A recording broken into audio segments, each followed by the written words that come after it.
What's good, y'all? Welcome back to the channel. Like, share, subscribe, comment, IG, TikTok bottom of the video. We're just gonna hop right into it. Like I said, if you've been here before, or if you've been here for a while, you probably recognize the background from a while ago. But I'm gonna get back to my other shit soon.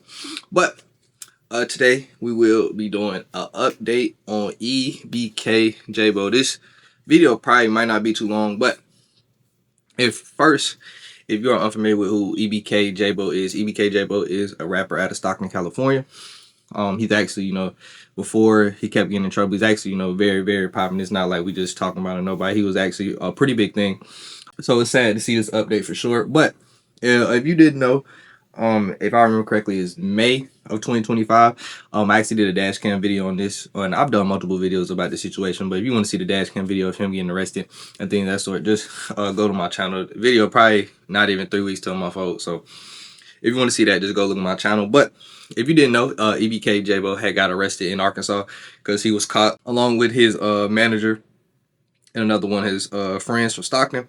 And what he was caught with was marijuana, pills, 8,000 in cash, a Glock with a switch. So obviously at the time he was charged with possession of a gun by a person with a felony history. That was pretty obvious. Transportation of a firearm across state lines while under indictment, and possession of a switch in the furtherance of a drug trafficking. So he pleaded not guilty to his charge. And if I do remember correctly, EBK Jaaybo actually cut off his ban before this, because if you didn't know, he was supposed to be actually opening up for Young Boy's master tour right before this, and he literally got arrested like probably like 3-4 weeks before, and that it was over with after that. But what the update on his case is now? So one of his what you say ops rivals, whatever you can call him, Dream Life Rizzy, was actually shot in both legs in Oakland of March of 2025. So he actually ended up surviving the shooting.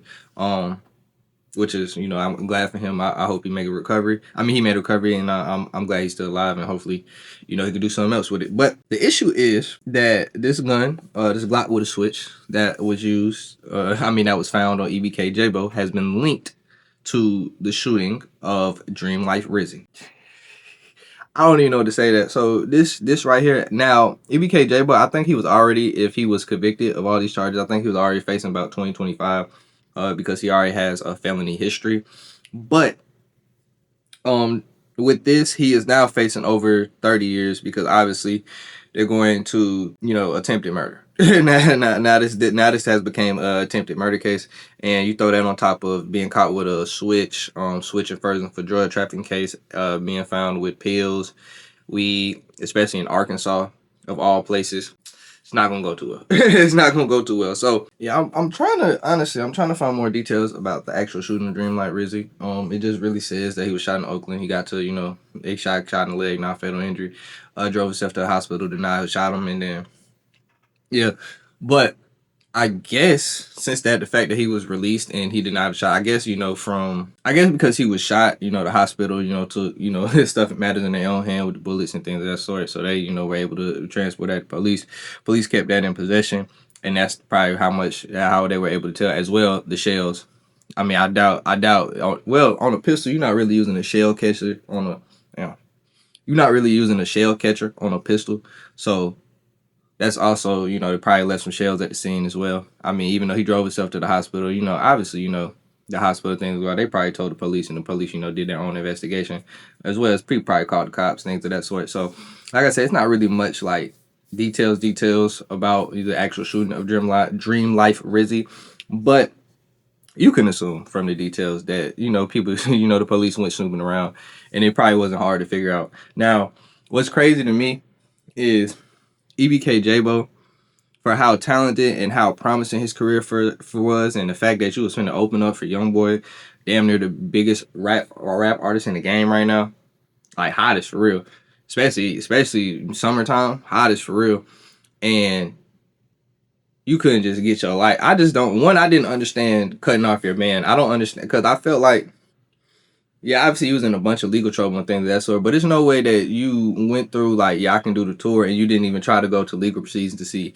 if you could work that out and get it, get it where you could perform every night. Now, it probably would have been under strict restrictions. He probably would have had to just go perform and go home. But you gotta take them chances when you can take your career to the next level. I understand you want to be out and lit and moving around and shit when especially in these different cities, but you can't you feel me? You can't do everything, my man. You can't do everything.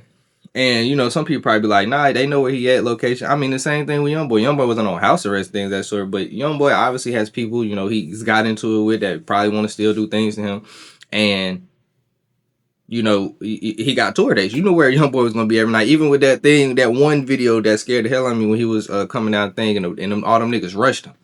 I mean, they was fans, but that's scary as hell. Like, you don't know who that is. So, yeah, you could have thought about it like that. But I'm just saying, I just feel like he could have tried harder to try to do things the right way. And I get trying to drive across state line. Honestly, though, Arkansas is not a great place to be transplanted. We've seen many people get caught in Arkansas. Arkansas is a terrible state for this. And if I was, carrying some illegal stuff, I probably would try to avoid Arkansas at all, all points. But yeah, bro, I just wish he would have did something different because I really like this music, got a promising career, and it looked like it's probably over with. I'm not even gonna say probably. I mean, obviously, they get lucky, get a technicality somewhere, beat the case, and I'm hoping for that, and I hope he come out and really focuses on music. But I wish he had did that before because EBK Jaaybo, he had a great buzz and he could have really been something big. But that's what I gotta say though. Like, share, subscribe, comment. I just took that on the video and we up.